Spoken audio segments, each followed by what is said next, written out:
आप देख रहे हैं इंडिया टाउन न्यूज, भारत की बात। कुछ दिन पहले छत्तीसगढ़ की राजधानी रायपुर से बड़ी और चौंकाने वाली खबर सामने आई थी। राज्य की एटीएस यानी एंटी टेररिस्ट स्क्वाड ने 3 बांग्लादेशी सगे भाइयों को हिरासत में लिया था, जिन पर अंतर्राष्ट्रीय आतंकी संगठनों से जुड़े होने का शक गहराता जा रहा है। इन तीनों आरोपियों के विदेशों में बैठे संदिग्धों से सीधे संपर्क के पुख्ता सबूत सामने आए हैं। एटीएस ने इंटरपोल से भी संपर्क कर लिया है। नमस्कार, मैं हूं सुधीर मिश्रा। आप देखना शुरू कर चुके हैं इंडिया टाउन न्यूज। आइए आपको विस्तार से बताते हैं इस पूरे घटनाक्रम के बारे में।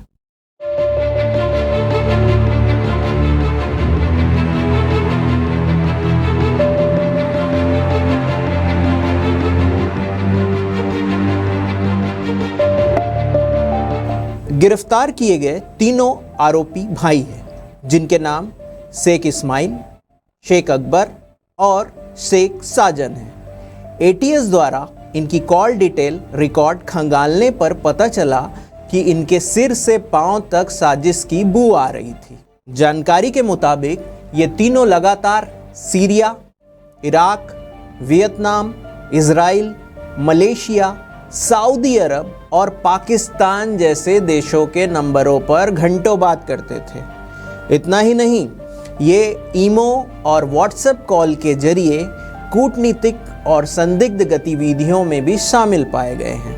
और अब एटीएस ने इंटरपोल को पत्र लिखकर इन सभी कॉल्स और कॉन्टैक्ट्स की पूरी जानकारी मांगी है। सूत्रों की माने तो तीनों भाइयों का चचेरा भाई शेख कबीर और चाचा ओडिशा व मुंबई में रहते हैं, लेकिन जैसे ही ये तीनों गिरफ्तार हुए, कबीर और चाचा के मोबाइल बंद हो गए और दोनों घर छोड़कर फरार हो गए। अब एटीएस की टीम मुंबई और ओडिशा पुलिस के साथ मिलकर दोनों की तलाशी में जुट गई है। यही नहीं, शेख अली नामक एक और फरार आरोपी जो इसका साथी बताया जा रहा है, वो भी एटीएस के रडार पर है। बड़ी बात यह है कि इन तीनों के पास रायपुर का बना हुआ फर्जी Aadhaar card, PAN card, voter ID और स्कूल सर्टिफिकेट तक मिले हैं। इन फर्जी दस्तावेजों को रायपुर के कचहरी चौक के सत्कार कंप्यूटर सेंटर में बनाया गया था, जिसके संचालक मोहम्मद आरिफ को पहले ही एटीएस पुलिस गिरफ्तार कर चुकी है और वह अभी फिलहाल जेल में है। इतना ही नहीं, एटीएस ने पासपोर्ट विभाग को तीनों भाइयों के पासपोर्ट और वीज़ा रद्द करने की सिफारिश भी की जा चुकी है। इसके साथ ही साथ सभी फर्जी दस्तावेजों को भी रद्द करने की प्रक्रिया शुरू हो चुकी है।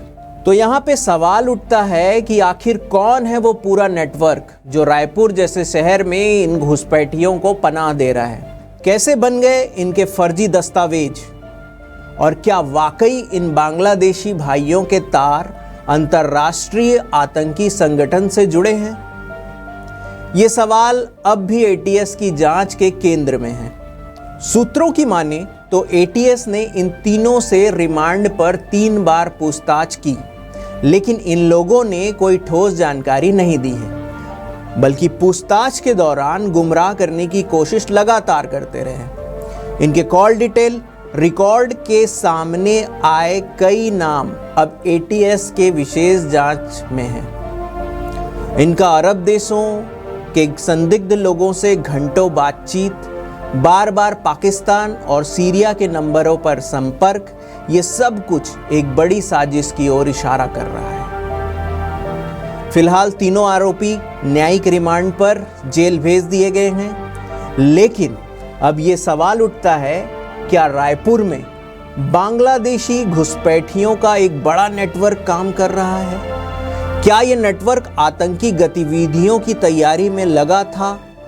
क्या इनका कोई लिंक भारत विरोधी संगठनों से जुड़ा हुआ है? इन सारे सवालों का जवाब एटीएस की जांच के बाद ही सामने आ पाएगा।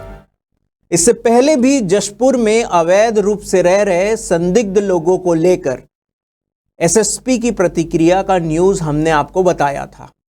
क्या आपको लगता है ऐसे मामलों में सख्त से सख्त कार्रवाई होनी चाहिए? या हमारा दायित्व बनता है कि पुलिस को अपने आसपास के अनजान लोगों की जानकारी उपलब्ध कराए? सतर्क रहें, सुरक्षित रहें। फिलहाल के लिए मुझे दीजिए इजाजत। आप देखते रहिए इंडिया टाउन न्यूज़, भारत की बात।